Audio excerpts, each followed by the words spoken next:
اللہ تعالیٰ نے ہمیں اتنی ہمارے ساتھ مہربانی فرمائی کہ ہم اگر ایک رات جاگ لیں تو ہم 83 سال کی بندگی سے زیادہ اجر پا سکتے ہیں، لیکن اللہ نے اس کو چھپا دیا۔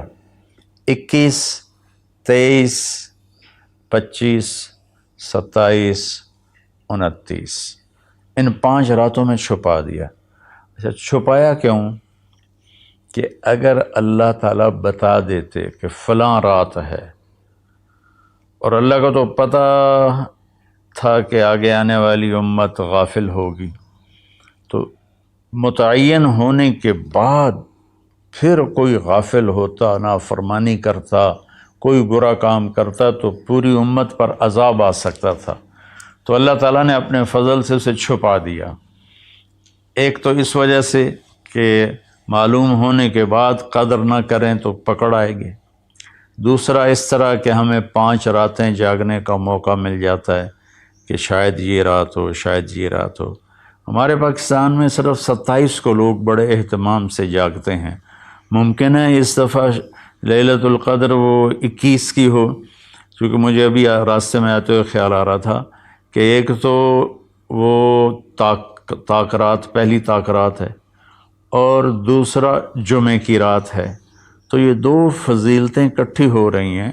مجھے پتہ نہیں ہے، ہو سکتا ہے 23 ہو سکتا ہے 25 ہو سکتا ہے 27 ہو سکتا ہے 29 ہو، لیکن جو باقی طاق راتیں آ رہی ہیں نا، ان میں جمعہ کی رات نہیں آ رہی۔ تو اس لیے میرے دل کا وجدان یہ ہے کہ ہو سکتا ہے، میں کوئی پیش گوئی نہیں کر رہا ہوں، اپنا وجدان بتا رہا ہوں، ہو سکتا ہے کہ اس دفعہ لیلۃ القدر وہ 21 کی رات ہو۔ بہرحال 5 راتیں ہیں اور چھوٹی چھوٹی راتیں ہیں۔ 10 بجے تک تو ہم تراویح سے فارغ ہوتے ہیں، تو اس کے بعد 3 بجے سحری کا کھانا شروع ہو جاتا ہے، تو سارے مرد، عورت، بہن بھائی، جوان، چھوٹے بچے صرف 27 کا اہتمام نہ کریں، بلکہ 21 کو بھی جاگیں، 23 کو بھی جاگیں، 25 کو بھی جاگیں، 27 کو بھی جاگیں، 29 کو بھی جاگیں۔ میں جب 4 مہینے لگا رہا تھا تبلیغ میں، تو اس میں رمضان آ گیا، سردیوں کا رمضان تھا، 1971 کی بات۔ تو ہم پیدل چل رہے تھے، اس طرف ٹھینگ موڑ سے آگے ایک اڈا آتا ہے مائی رابو، چھوٹا سا، اب تو وہاں کافی رونق ہو گئی۔ پھر وہاں سے ہم پہلے گاؤں کا مجھے نام یاد ہے، ٹھینگ کھتریاں، اور اس کے بعد ہم ایسے ایک لمبا چکر کاٹتے ہوئے ہم منڈی سوندا سنگھ سڑک پر آئے تھے، اور وہاں سے واپس رائمنڈ گئے تھے۔ جب رمضان شروع ہوا تو میں نے روزانہ اللہ سے مانگنا شروع کیا، یا اللہ، روزانہ ہم پیدل چلتے ہیں، کبھی 3 میل، کبھی 4 میل، کبھی 5 میل، اور بستر سر پہ ہوتے ہیں، تو 5 راتیں جاگنا تو مشکل ہے، تو جو لیلۃ القدر تیرے علم میں ہے نا، اس رات مجھے تو اٹھا دینا۔ یہ میں نے یکم رمضان سے مانگنا شروع کر دیا۔ تو ایک گاؤں تھا، اس میں ہماری جماعت ٹھہری ہوئی تھی، تو 21 کی رات کو مجھے ایک دم کسی نے یوں جھٹکا دے کے اٹھا دیا، تو میں ڈر گیا۔ میں نے کہا یہ کیا ہوا میرے ساتھ؟ میں گہری نیند، تھک کے چور ہوئے پڑے ہوتے تھے، تو سوال ہی نہیں پیدا ہوتا تھا آنکھ کھلنے کا۔ تو میں یوں لیٹا تھا، ایسے اس طرح اٹھا، میں یوں جیسے سپرنگ حرکت کرتا ہے، تو میں ڈر گیا۔ میں نے کہا مجھے کس نے اٹھایا؟ میں نے گھڑی دیکھی، 12 بج رہے تھے، سردیوں کی راتیں تھیں۔ میں دوبارہ رضائی لے کر لیٹ گیا، تو ایک دم مجھے اسٹرائک ہوا کہ آج تو 21 کی رات۔ تو میں بھاگ کے باہر نکلا، تو میں نے دیکھا تو چاندنی تھی، حالانکہ 21 کا چاند تو بہت مختصر ہوتا، روشنی تھی، اور سردی کے باوجود کوئی سردی نہیں تھی۔ تو ایک اور میران شاہ کا پٹھان تھا، اللہ تعالیٰ اس کو جزائے دے، اس نے مجھے کہا ہوا تھا اگر تو اٹھے تو مجھے بھی اٹھا دینا، تو میں نے اس کو بھی اٹھا دیا۔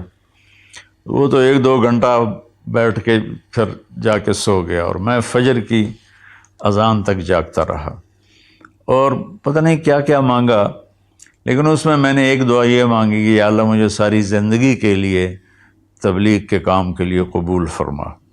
یہ دعا میں نے بہت مانگی۔ جب میں نے فجر کی نماز پڑھی تو مجھے خیال آیا کہ تو میڈیکل کر رہا ہے، ڈاکٹر بنے گا، تو نے یہ کیا دعا مانگی ہے کہ اللہ مجھے ساری زندگی کے لیے قبول فرما؟ تو ڈاکٹری اور ساری زندگی یہ دو تو آپس میں جڑتے ہی نہیں ہیں، تو یہ تو نے بڑی عجیب سی دعا مانگ لی ہے، اس کا تو کوئی تک ہی نہیں بنتا تیرے اوپر صادق ہے۔ پھر میں نے کہا اللہ ہی مجھ سے منگواتا رہا ہے، اس کا نظام چلے گا تو ہو جائے گا، نہیں چلے گا تو چلو ہم چٹا کوٹ پا کے ڈاکٹر بن کے کلینک چلائیں گے۔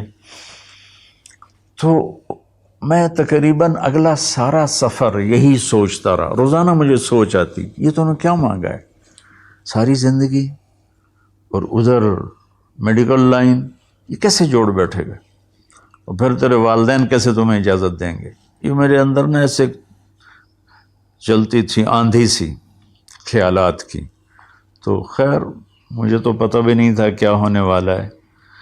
4 مہینے کے آخری 1 ہفتے میں اللہ نے ایسا پلٹا دیا کہ میرا دل، وہ پھر لمبی کہانی ہے، ابھی میں نے تھوڑا بیان کرنا ہے، تو جس کا آخری نتیجہ یہ ہے کہ اس 1 ہفتے میں اس طرح کا نظام چلا، میں نے کہا بس میں نے علم حاصل کرنا ہے۔